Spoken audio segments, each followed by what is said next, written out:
So last week we talked about memory pools, what they are, and how to use a memory pool. We looked at Boost singleton pool, I believe, here in the lesson pool allocator. It's the code I cleaned up after the class. It's all available on the usual network share and in the channels. Later on, if you want to play with it, I added a benchmark program that tests the same pool using Catch2 framework. A very nice little header-only framework. Allows you to create simple tests and benchmarks. So it's a micro benchmark and a testing framework in one. Check it out, Catch2, very nice. Okay, so we learned what a memory pool is. It's an optimization for when you are dealing with frequent object allocations and deallocations. Right, the technique pre-allocates certain block of memory, and then from there it carves out what's called chunks. So each chunk is the smallest indivisible piece of memory that the pool hands out, and a block contains multiple chunks. The bigger the block, the less allocations the pool will have to do, because it will have more memory. It will be able to fit more chunks in a single block. I wanted to mention, I'm not sure if I mentioned this last week, that the pool we used and the pool I'm going to implement today, it is very efficient and can speed up allocations of single objects, but performing array allocations in a memory pool may and usually will become very expensive, because as you allocate chunks and release them back into the pool, the allocation and deallocation may happen in seemingly random order. So a fragmentation will happen. So initially you allocated a block and you handed out, say, 32 chunks out of it, one after another. But then when you return them, right, you're really returning pointers to each chunk. And the most efficient way to really store those pointers, those chunks, and return them and allocate them is to put them in a singly linked list, because that becomes a constant time allocation and deallocation, assuming you do not have to pre-allocate extra memory. But the nature of it is that as the chunks are being returned, unless they are returned in the opposite order of being allocated, there's no way later to resort them so that you can allocate a larger continuous block of memory that's greater than one chunk. Another reason why singly linked list is used oftentimes, it's this one of the simplest data structures there is, right, for keeping a collection of things. And I may eventually do a class on this. Singly linked list can be implemented using atomics and lock-free paradigm. So when you have really high contention, on the pool, there's a lot of threads, but of course hitting that pool for constant allocations and deallocations, you can really optimize it by using a lock-free data structure. All right, so I said today we are going to implement a simple memory pool that will hand out fixed size chunks of memory and allow you to allocate one, free it, and it will automatically in the background allocate more blocks if more blocks are needed. What I'm going to implement today is not going to be thread safe, although we can easily make it by adding a mutex. Maybe we'll do that if we have time. But like I said, eventually I want to do this exercise using atomics and lock-free. So okay, let's start. Let's call it class memory pool. And immediately we have to make a decision how we're going to configure this pool. I like to go with template, non-type template parameters here. So let's do template, std size t. The first parameter will be chunk size. So that is the size of the block of memory that that a user of this pool will be requesting. So that's chunk size. And the second parameter, let's call it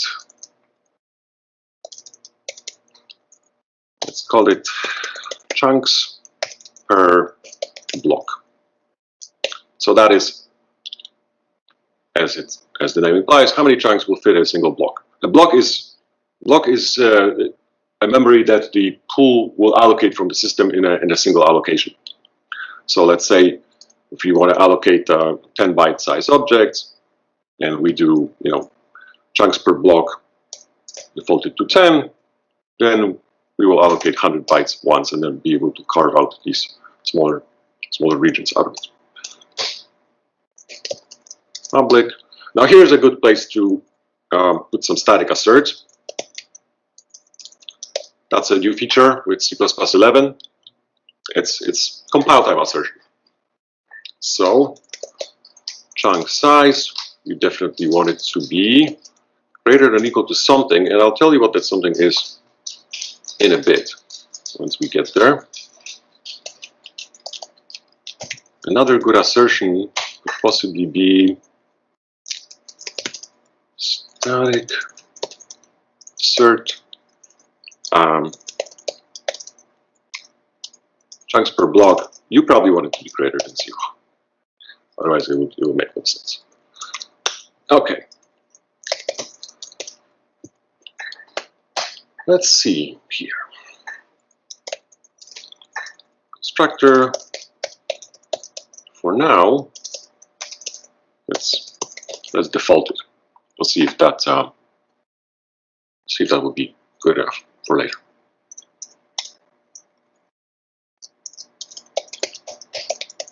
Some destructor, not quite sure what exactly it's going to do, but it will likely, at the very least, free up all the blocks that it allocated. Right now, as we talked about resource owning objects, which this clearly is, I told you guys it usually makes no sense to make them copyable. So let's state just that this is not going to be a copyable object, but it does make sense to make them movable. So we will do that. How exactly? Oh, I don't know it. I will see. But we'll most likely need utility for this. There's a standard method in the utility header. If I can spell it. Yeah, utility header used for exchanging two variables, and this is very handy when doing move constructors. It's using the exchange with the other. Let's see. Assignment operator. Maybe we'll need one. Oh, nope. Wrong copy and paste. Maybe we'll need an assignment operator. I'm not sure yet. Operator equals, and as we went over this before, naive implementations of assignment operator have one signature that take a constant reference.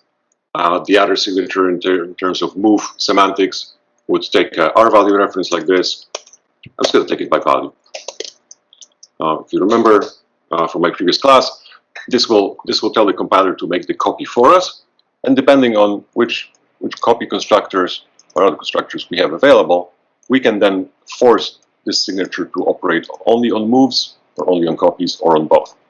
So this is a nicer way of doing this, because instead of writing two separate assignment operators, you just write one, and then by the nature of the copy and or move constructor, you dictate how it behaves, whether it supports both functionalities of copying and moving, or only copy or only move. Okay. You probably want malloc. You want to malloc something from the pool. Again, we'll think about implementing this in a second. And we probably want free. Notice I'm going to be working on void pointers here. Excuse me. There are memory pools and there are object pools. we're going to write a memory pool today. We could easily then extend it to be an object pool, right? The difference being that memory pool, you just say allocate and free, and that gives you raw memory with nothing constructed in it. With an object pool, you would have additional methods like construct and destroy, which would not only free the chunk or release the chunk, but it will also create an instance of an object in its place, or call it a destructor of said object to free it up before the given chunk is returned. Let's see. Let's think about how we're going to actually implement this thing. So there's a trick, I suppose you could say, or a neat technique that you can represent a chunk in a memory pool. You don't really need to worry about representing blocks other than just keeping pointers to them. So let's maybe do this. We will do using, and here actually we don't need a vector to list. So using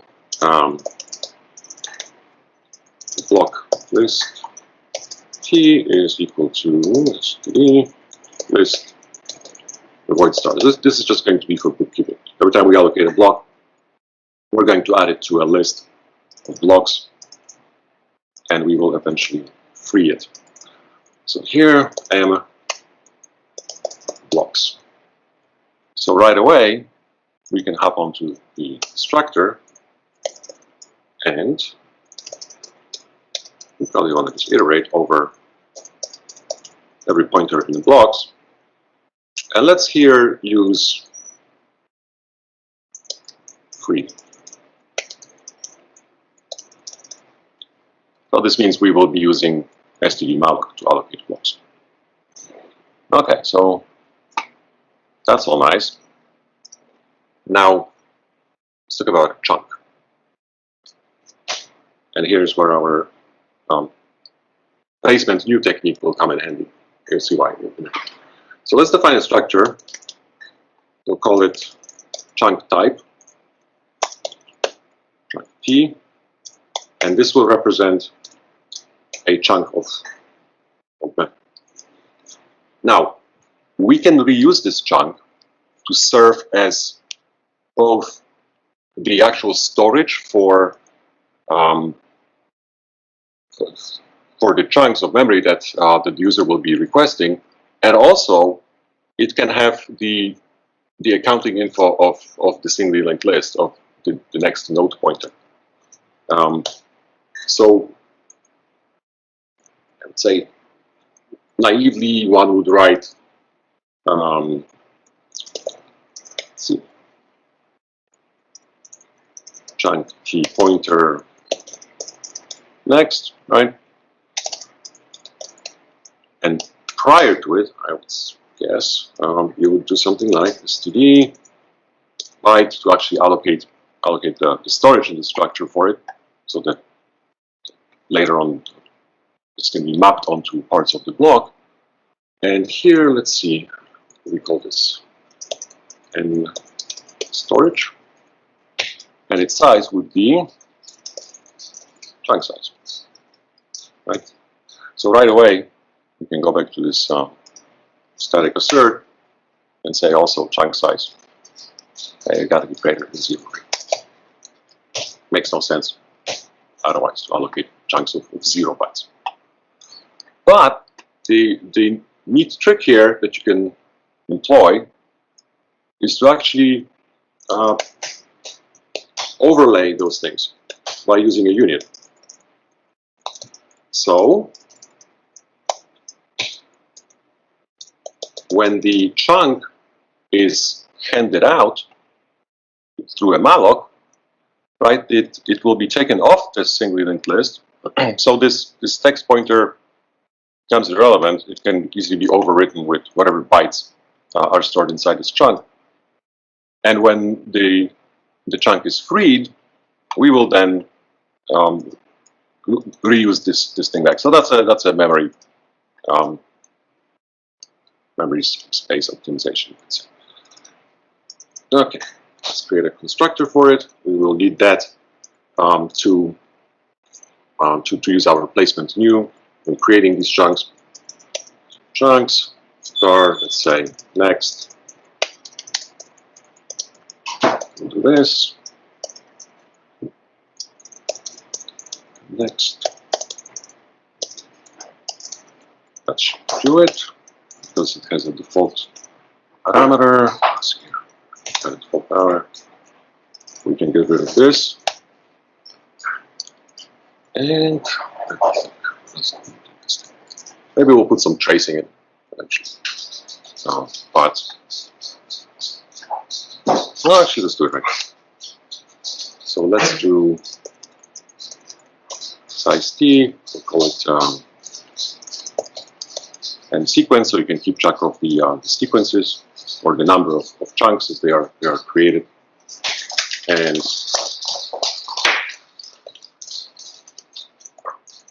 create a static here. Okay, sequence. So this will be our next sequence number, and here when the instance of chunk is constructed, we'll do k sequence plus k sequence. That's it. So there we have this, and let's maybe dump this info in a constructor here. So see out. Let's say create chunk number sequence. Let's maybe also print its memory address and maybe the address of the next one.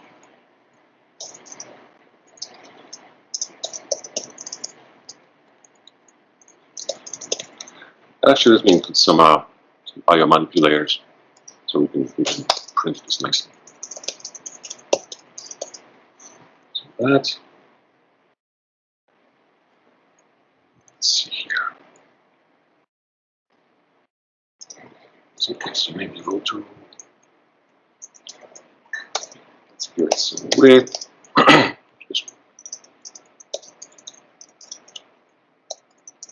So these numbers kind of looking pretty. Okay, so here's the chunk. And the pool. Pool now needs its own list of chunks, right? So let's define the chunk pointer type here. Oh, maybe.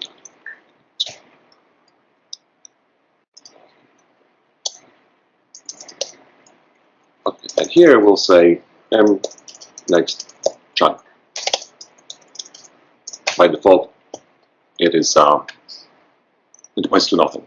So the initial state of the pool keeps like this. When you create an instance of a memory pool, it will have nothing allocated, nothing pre-allocated, and its blocks list will be empty. Let's see if it's still piles. We'll put memory pool. So let's say we'll be allocating memory for, I don't know, hints. So we'll need this much, and we will place 3 of them per block. There.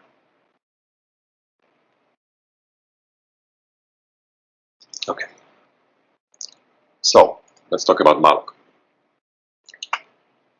Should be fairly straightforward. I think. Let's see. What do we want to do? Probably want to check if the next chunk is actually null or not, right? So if it's null or not, let's allocate a block for it. This chunk equals allocate block. And here. Let's see if this will make sense. So let's not worry about allocate block for now. Assume we have a chunk on the list. So let's pop it off the front of this list. So chunk T here, interview question 101, M next chunk equals, oh, well, the chunk we're going to be giving out is that, the first one, and we'll update next chunk dot, well actually, yeah, next chunk will be chunk next, there. So we're taking the top of this list, or you can think of it as a stack, I suppose. Whatever next chunk is, we're making a copy of it. Then we advance this next chunk pointer by 1 to its next location. So I could write it this way, or I could write it this way. Doesn't matter. So next chunk equals next chunk dot next. Finally, let's say, let's put some tracing again. Let's trace which chunks we're allocating. So let's say malloc chunk number. No. Let's reuse this. There. So we're going to print out what we are allocating.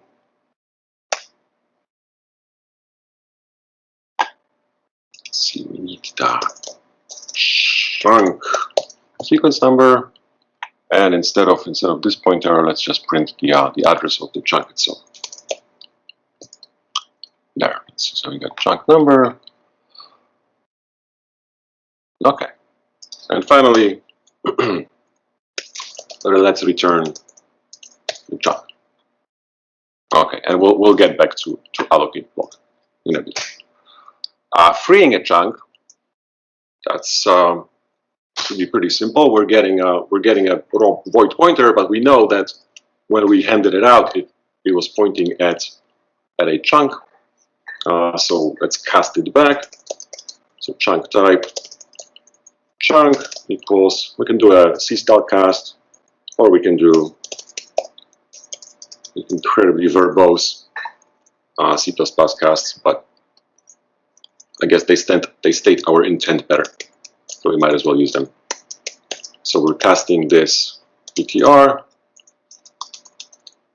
there to the chunk that it is. Now, how do we add it to the linked list, right? So we first update this node. We say M next.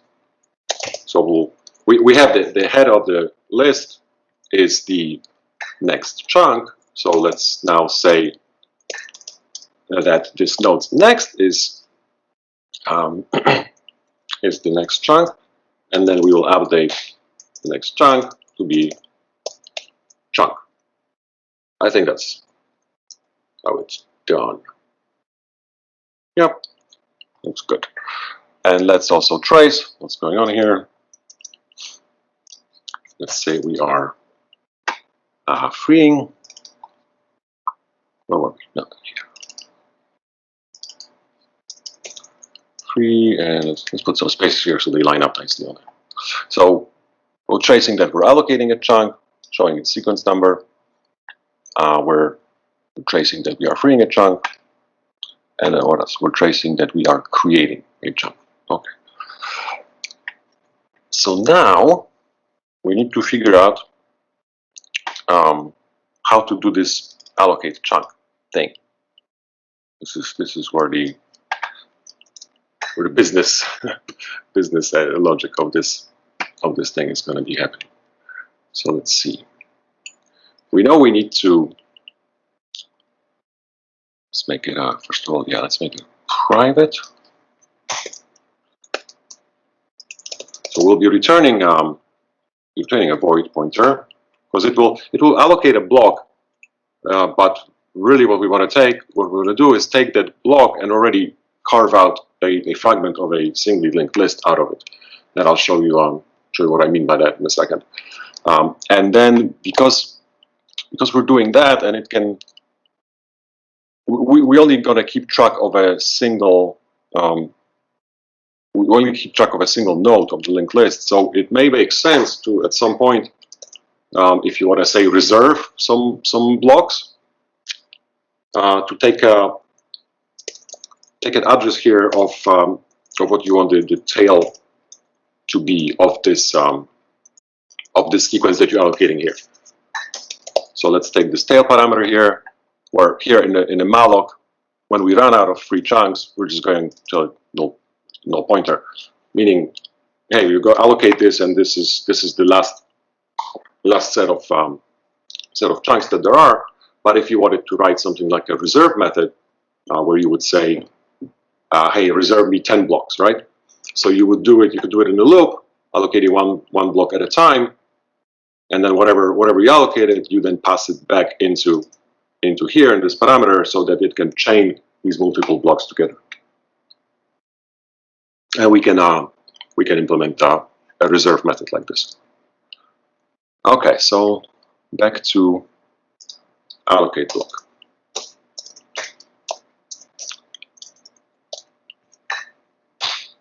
Well, let's allocate some memory.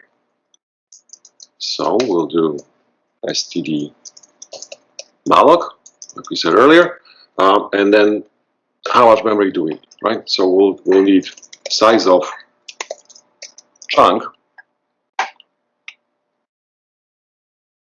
times, what do we call it? Chunks per block. There. That should be enough, I think. Let's assign it to something sensible. So chunk key, what do we want to call it? Block. Let's say this is a block, right? Remember. And here, if you remember reading when we looked at the boost, a lot of their pools, they actually just returned null when the allocation failed, instead of throwing an exception. I prefer to just stick with an exception. So if we did not allocate memory successfully, let's just throw that out. That's why I included new here, because that's where bad alloc is defined, by the way. Okay, so we're allocating a block. If we successfully allocated it, then let's add it to our list right away. Block there. So we're going to save this this memory pointer, so that later on in the destructor we can go ahead and free it. We will eventually need to return this block, but before we do that, let's carve out chunks out of it. So let's split it up into chunks and then set up these next pointers, such that each pointer. So let's say we allocated. Let's say we were allocating 3 bytes at a time, right? Or we wanted our chunks to be 3 bytes, and we have 3 chunks per block. So we would allocate 9 bytes, and this is assuming that a pointer is of size 1 byte. Obviously, this will be bigger, but let's just pretend a pointer size of a pointer is 1 byte. So we would take this chunk and set it up such that this first field here, this next, right, points at the beginning of the second one, and then we would take the second one, again, do the same thing, make it point at the third one, and finally the third one will either point at null pointer, or that's why we added the tail. It points at tail so that you can, like I said, you can chain them, so that if you do this allocation multiple times, and we'll do this in a bit in the reserve method, it will, first time you allocate a block, it will point at null pointer, and then the second time, and let's say this was this block, you called it block 1, right? So then you can call this function again and allocate block 2 and pass this block 1 as this parameter. And if you keep doing this, you can keep repeating this, and it will nicely chain these blocks and just add them to the beginning of this singly linked list that we're keeping track of here. All right, so let's divvy up. Chunk key. So initially, chunk will point at the beginning of the block, and then we'll have to iterate over the block, going one chunk at a time forward and setting those pointers. So let's see, for size t, we're going to put I, start at the first one, to I less than chunks per block, and it's probably chunks per block -1, since the last one should be null terminated or terminated with the tail, so it cannot really take place in this loop. So here, let's use let's use the placement new technique we learned about. So we're going to allocate a new chunk t, but we're actually going to be allocating memory. We're just going to be calling this constructor here, which will do this tracing for us and set the next pointer. So it's cleaner than having to do chunk next, whatever. So we'll do it in this location, right? Initially, chunk points at the beginning of the block. So in this location, we will initialize a chunk instance, and we will say, okay, you point at chunk +1, right? And because we're not operating on void pointers here, we're operating on pointers to chunk type. Compiler knows its exact size, so this chunk +1 actually advances this pointer by not by 1 byte, by 1. This one really advances by this many bytes, right? Size of chunk t. Something to remember when doing pointer arithmetics, of course. And then, so the chunk we created here in this location already points at the next location. So how do we get to this next location? Easy. We just do chunk equals chunk next. There. So we'll do this, and then finally, when we exit this loop, the chunk pointer will point at the last chunk in a block, because we did this -1, right? So if we didn't do -1, it would point past the block, which would be bad. So we will have to not advance. Disadvance? I don't know, the opposite of advance. We have to backtrack that pointer. Let's not do that. Instead, there, let's create a chunk. And this time, this chunk will allocate with whatever tail was. So now we should have these chunks nicely laid out and pointing at next each time we allocate a block. Let's see. Reserve. What would we reserve? I'll just put the signature for reserve here. We'll try to implement it in a bit. That's so I don't forget. So reserve blocks times t blocks, and we'll get to it in a bit. So let's see if this nonsense actually works. Let's say void chunk1 equals pool dot malloc. So let's ask it to allocate. Let's do this in the loop so we can actually see it maybe doing a second block allocation.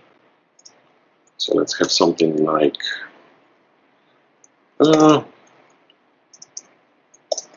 const expression n. So we'll be, well, let's just say chunks. How many chunks do you want to allocate? Let's see, start at 5. So 4.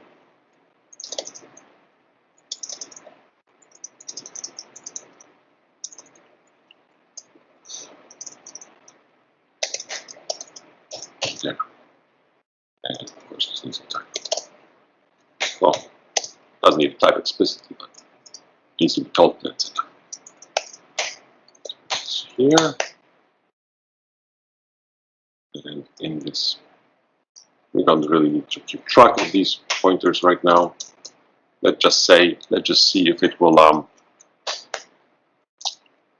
Actually, no. Let's keep track of these pointers. So we'll have a pool, and let's have a list of these chunks. And every time we allocate one, let's add it to this list so we can. Oh, what did I do? So we can later go ahead and free it. And this way it also allows me to show you how this fragmentation occurs. Because we can do here we're allocating chunks sequentially. So if we then free them in the same sequence or in the reverse sequence, well, that wouldn't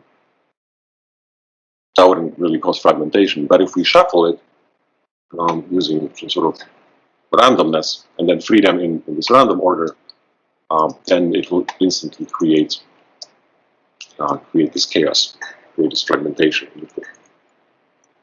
So how do we want to do this? Void.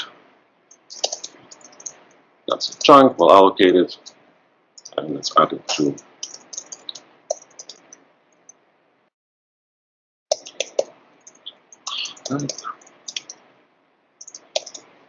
Chunk, and we'll shuffle it somehow. Let me see. Probably need algorithm for that. Do this. If I forget, random and algorithm. There's an algorithm in SDL called shuffle, which takes two iterators, beginning and end, and a predicate that's basically is responsible for generating random numbers. Although it doesn't have to, but in terms of in case of shuffle, it should. And its algorithm allows you to take any collection and just randomize its sequences order.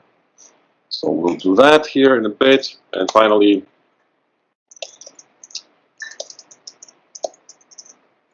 chunk in chunks.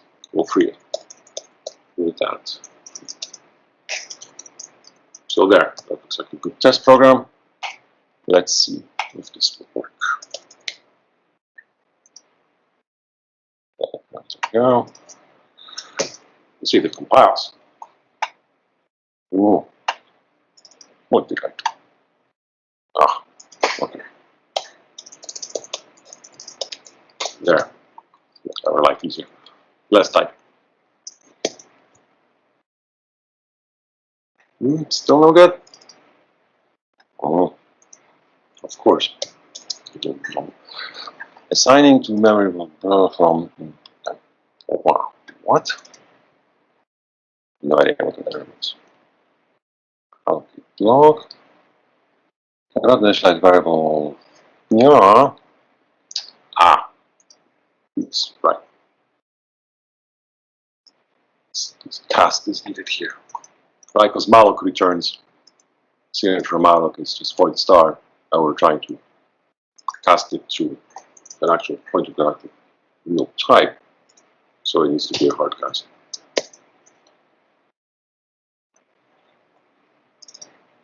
Also no good. Assigning to memory. Oh. Ah, okay. Allocate block returns. Yeah, okay. So it can probably return a chunk pointer. Doesn't need to return pointer. All right.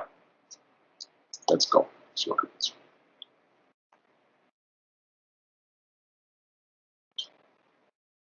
And this text could always take a while to start debugging the first time.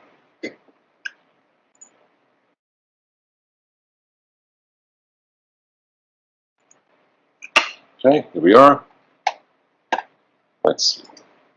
Memory pool. We know the constructor does nothing other than whatever these initializations are, which means the next chunk in the pool should be null. Let's see, and it is, and blocks list is empty. Okay, good. So let's go into our first malloc here. All right, so we have nothing at this point, right? We haven't allocated any memory. So let's go into allocate block, get some memory block. Okay, yay, it worked. We're saving back. So now on the blocks, this, yeah, now our blocks is 1. So we're keeping track of the memory we allocated. And now in this memory, let's see if I can view this memory as such. Let's look at chunk. Let's see, how can I view memory of one? If it's this or if it's that. Maybe that. Memory. Oh, we'll see. Here's our. Okay. And we should step into this constructor, right? That allocates chunk and says prints out this information and prints out what the next one is. So let's see. Step over this. Okay. So we created chunk number 1. The address of chunk number 1 is this. 40, yeah, that's it. And then we told it that point to set its next. Well, it's this one. No, let's see.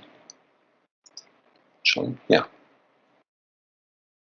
To the next guy. So here. So it advanced the pointer by E0. Okay, so it's advancing by what, 16 bytes. That's the alignment. Makes sense because we're allocating ints, but then this union actually has a pointer. So that's 8 bytes. This is a 64-bit system. That's 8 bytes, and then we also added this sequence here. That's also another 8 bytes. So it's a 16-byte structure. Okay. So let's allocate. Let's set up another one, and then finally, there we go. So we allocated enough storage for 3 chunks. The first one is at this address, and then we build this list, right? That it points to it. It doesn't point to it as a separately allocated area. Right? It points into itself. Really. This block has structures laid out inside of it that point into itself, but that's okay. And then the next one points again at the next one, and then the last one, boom, here. Okay, so we returned this block now. So now, at this point, the state of the pool is that this mnext chunk now points at a brand spanking new block of chunks, so we can start picking off of it. And this block of chunks is already carved out. It's properly terminated with that null on the last element. Okay, chunk, boom. And what did we malloc here? So let's see. So now we're saying we're mallocing chunk number 1 at this address. Okay. Save it. Oh, what I do? Oh, I ran through it already. Oh, okay. I meant to stop at this reallocation. Okay, well, let's see what happened in the trace. So we allocated chunk 1, 2, 3, which were initially created, right? Then we try to allocate chunk number 4 because we're in this loop. We're cranking 5 times. At that point, the pool was exhausted, so then it fell back onto allocate block again and carved out another set of chunks out of a new block. Again, recreated this list structure and started allocating it. And then finally, we started freeing them, right? And you see in the order in which they're being freed, because we're pushing at the back of the list. So we're freeing them in the exact, not in the reverse order, in the order of allocation. Which would that already? I think that would already create fragmentation, right? Because they would be pointing as you're releasing them, they will be pointing backwards, right? So now, because this was the last chunk that was freed, right? And because of the way we're freeing by, what's this called? Yeah, whatever chunk we're freeing, we're first saying that, hey, your next is whatever the current top of the list was. So chunk 580 now points at 570, which is going backwards, right? So this memory is already completely fragmented.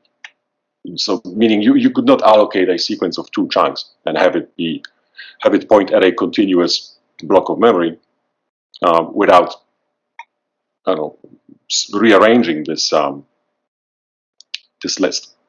And it would be painful to rearrange this list. You could probably sort it by pointer value, but again, it's a singly linked list. That would be a painfully expensive operation. Okay, let's see if we can shuffle them, maybe, or let's work on the reserve. So the pool initially started as being completely empty, but maybe we want to have some sort of a reserve method. So let's see. While, how many blocks do we have? At any given point, right? So the reserve is the maximum capacity, right? You're reserving. You're not actually allocating chunks out of it. So we want to say that we want to have enough capacity or enough blocks pre-allocated. But if you already have that many blocks pre-allocated, well, there's no point in doing anything, right? If there are, say, 5 blocks already allocated in the pool, and we say, hey, reserve 3 blocks, well, that's a no-op. Because it already has greater capacity than that. That doesn't mean it has that many free chunks, but it has the capacity. So let's say while blocks is less than m blocks size, and here's where this chaining in allocate block will come in handy with this tail, right? So we're going to say m next chunk equals this m next chunk there. So we're just going to be, if the pool starts off empty, this is a null pointer. So it's the same case here, right? But the next time through this loop, the next allocation will pass the block we just carved out chunks out of, and we'll end up appending it here to the end of this list. So let's see if this will work. Chunks. Let's say we want to now do pool reserve blocks. Say give us reserve enough space for 2 blocks. There, pool, and also at the same time let's do shuffling. So we need a random number generator. We could use the std_rand function and srand to seed it, but that's grotesque in 2021. So let's use the C++ random number library. Let's see, it was called Merchant Twister. So there's something called MT1 on that. That represents a random number generator. You can create an instance of this object, and it is a callable. Let's call it gen for generator, but it needs to be seeded with something, and that something, there's a random device. There's a random device object. Dev. And again, it's also callable, so you can then do dev function call, and that will go to your systems if you have one. Random device, random number generator, request some data from it, random blocks of memory, and it will seed this random number generator. Because there's no, if you seed the random number generator with the same value, if this was always say 0, then it will generate the same exact sequence of the same exact numbers, right? And you don't want that. but that's why you introduce randomness into it. So you never know what's, because this empty, this register, it's basically a loop. It's a very, very complicated, I imagine, kind of a loop that just does some sort of a wizardry to generate the next random numbers. And randomness really means is that just looking at whatever came before it, you have no idea. You cannot predict what's going to come next. And then I mentioned shuffle. So you can shuffle chunks from beginning and give it that generator now. There. So now we just shuffled some chunks. So let's see if this is actually gonna work. Okay, what do we do? What's it complaining about? Random access. Okay. Looks like this these chunks. Yeah, there should be a vector, not a list. Vector gives out random access iterators. List, I think. List does not, right? List iterators are only forward or backward, right? Because each list node only points at its next or previous. But a vector, we know a vector represents a continuous memory block. So you can always, given any position in the vector, you can always jump to any other position in it by just incrementing or decrementing the iterator by that number of positions. With a linked list, it's not. It wouldn't be. It's not a constant op, basically. If you have an iterator into a list somewhere, and you want to go 3 positions, 5 positions forward, you actually have to go through each node at a time, look at its next, and so on.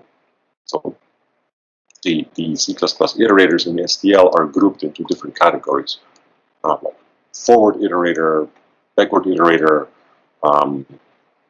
random access iterator, and so on. There's many of them. I don't remember all of them, but they are grouped like this, each with different properties. So, for example, an iterator into a vector, you take an iterator into a vector, and then you end up resizing that vector later. And if that resize requires a new memory allocation, that iterator is instantly invalidated, because new memory allocation for a vector implies that it didn't have enough capacity for this resize, so I had to allocate a block separately somewhere else, and followed by moving the elements into that block and freeing the previous one. So that invalidates the iterator, but in case of linked lists, I think, or sets or maps and so on, the resizes do not affect the iterators, and also things like erasure and insertion of elements, I believe, also doesn't affect iterators in some instances. So you should really pick your container based on what you plan on doing with it. But really, your go-to guy should be vector. It may seem like an inefficient container sometimes, especially if you're appending to it a lot. If you are, you can just pre-reserve a given size. Besides, as Jörn Strassrup once said, modern CPUs are very good at moving memory, so usually these new sizes are not very expensive, unless you, of course, you're holding resource-owning objects in said vector and you are not providing a no except move construct. Okay, where are we? Tool reserve. Okay, so let's hop into reserve. We're asking for 3 blocks. We don't have that many. Then great. Oopsie. What I do? I'm supposed to go through this loop 3 times. If blocks is less than, probably be greater. So keep going through it until the blocks we want is still greater than the blocks we have, not less than. Let's try it one more time. Reserve. Hop in. So right now we have 0 blocks. Let's go into allocate. Okay, what do we get? We allocated 1 block, enough for 3 chunks. Now we can observe this chaining taking place. So we still need to allocate more, and here we go. So chunk 4, 5, and 6. That's the second block, and it should point at the beginning of the first, right? So the last chunk in the second block should point at, well, points at F to F, and F to F, as you see here, is the beginning of the first block. So here we have successfully chained two blocks together, or two fragments of a single linked list. And again, still properly terminated with a null. So that means that the last pointer, the last next of the third block, right? So this value that we print out here should point at 340. Let's see if that's the case. And 789, 3F340. There we go. So this is the third block we allocated. Starts at this memory address, and then its last chunk points to here, F340, F340, which was the second block, and again the second block up to F0 points at the first. So they are nicely chained. So now the pool has capacity, meaning that when we now allocate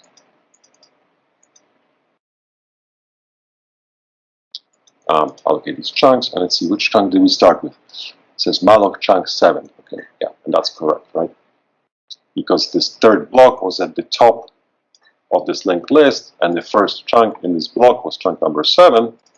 So we're handing out chunk number 7 first, followed by 8, followed by 9, because we're walking down this block, and then the block starts pointing into the previous one we allocated, so it should hand out chunks in a sequence of 7, 8, 9, and then 4, 5, 6, or 4, 5. We're only asking for 5, so let's see if that happens.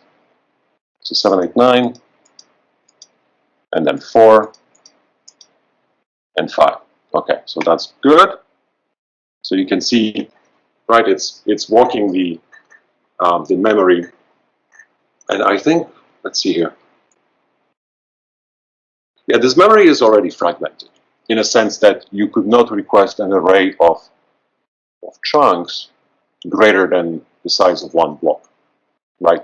Because we allocated one block, and then the next block we allocated, let's say the memory manager of the operating system was kind enough to give us the next page in memory with the virtual address indicating that it's just the next say 4 kilobytes in memory, looking continuous. But that second block already, the last chunk in that second block would already point at the beginning of the first, so it would already point backwards in memory, assuming we are being handed memory with increasing pointer values. So perhaps if you wanted a pool that could allocate, at least at the beginning, could allocate arrays of chunks greater than block size, then this chaining would have to be done separately. It would have to be done in the reverse order. So the first block you allocated, you would probably need to store, I don't know, pointer into the last node into this first block, then allocate a second block on the side, and then change that last next from 0 to point to the next. But that's neither here nor there. That's not the pool we are designing and building today. Let's now do the shuffle. So let's see, we allocated them in 7, 8, 9, 4, 5. So we shouldn't now be freeing them in the same order. It should now come back. The deallocation should come in a random order. So let's see if that's the case. Let's just run through this whole thing. Okay, we're freeing 8, 7, 9, 4, 5, which is not the reverse. Okay, yeah. So that's how even more fragmentation can occur, right? Imagine you have, let's say we're still allocating ints, and we are going to request. Let's go big. We're going to request 16 ints or 16 whatevers, and we're also going to pack it in 16 per block. So we start off with one continuous memory region, but right, we created these 16 chunks out of one block. We allocated them even in sequential order. So maybe initially this malloc could have an additional parameter that says n, right? It says, hey, give me n number of chunks. And it could allocate something, an array of chunks as big as one block. But once we release them, we have no way of knowing what order they will be released at, right? So then, even though all these chunks represent one block of memory, but it's the top of the list points at at chunk number 8 into this block, then chunk number 8 would then point at 12, then 12 at 3, 3 at 14, 14 at 11, and so on. So after that, there's no way, unless you want to go reordering them. But then again, we have another problem here with wanting an arrays out of this, because currently the way we did it, right, we have this extra sequence number here for tracing. I imagine normally this wouldn't be here, right?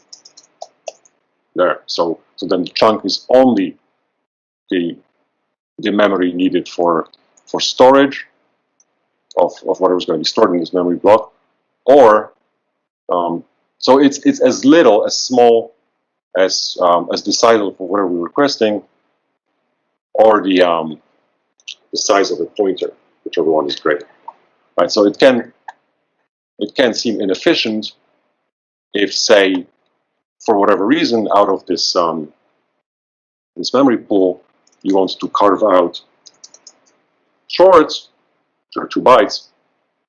Well, it's still going to need a lot more memory. So ideally, you could guard against this if we now said that chunk size should be greater than 0, but it should actually be greater than size of a pointer, just to make sure that it's already failing. It's already not going to compile it for us because we said, hey, give me a size of short. So let's say, let's make it happy and say, hey, give me let's set the chunk size to the pointer size. So that should silence that assert. No? Ah, right. This trace. So there. Let's try it again. Still no? Ah. Yeah. That should be good.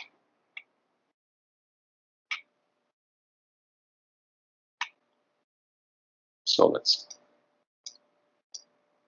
there. And see the first allocation, that's where the performance gains come from. Because you ask for 1 and already went ahead and pre-allocated 16, right? So so the next 15 allocations are free. They're constant time. Because all they need to do is hop on here, and as long as we have a next chunk available, there.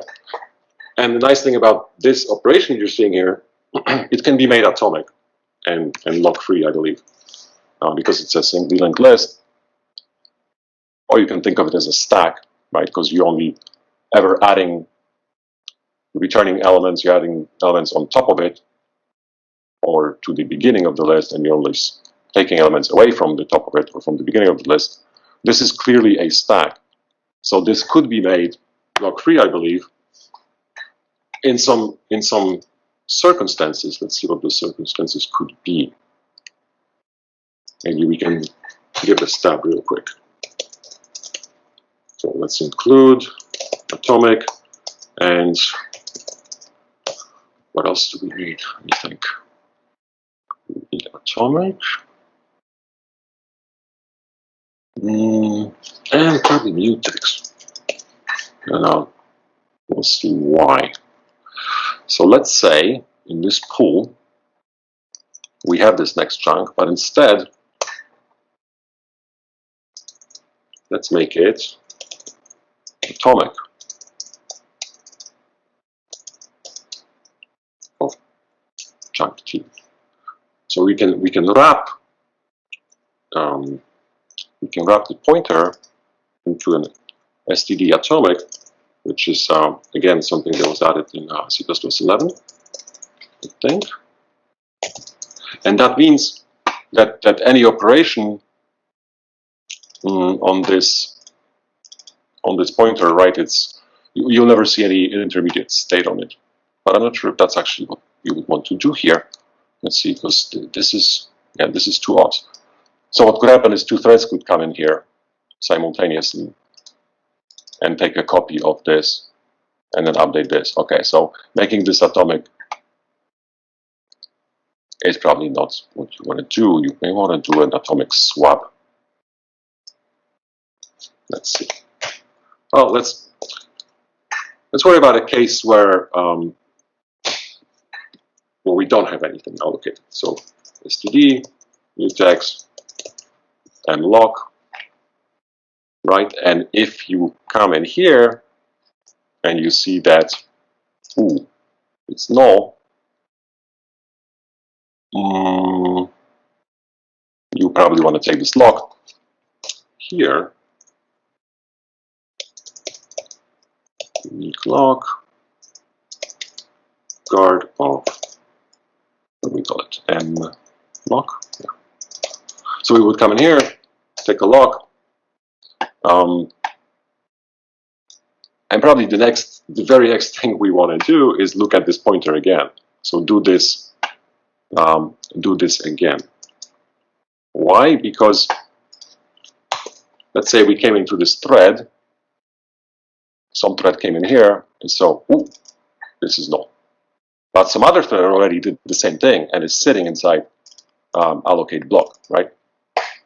So we come in, but this first thread would still enter into allocate block and block, but this thread doesn't know how long it's been sleeping for. So taking of this lock could be instant, or it could have blocked us, because another thread could have been doing all of that. So when we unblock, we may find ourselves in a situation where this mnext chunk is already pointing at something valid. So if it's not a null pointer, you probably want to just return it. I think. Yeah, otherwise we would do all of that. Maybe this next chunk would need to be assigned to before allocate block returns. I'm not sure. These lock-free things are rather a brain twister, so I don't think I'm going to attempt to change this implementation into a lock-free one today, but I'm really having slept on it for a bit. But this is more or less the starting point into implementing your own thread pool. Again, a lot of them use just a free list, I think it's called, just a list of these chunks, and work in exactly the same way as I've showed you today.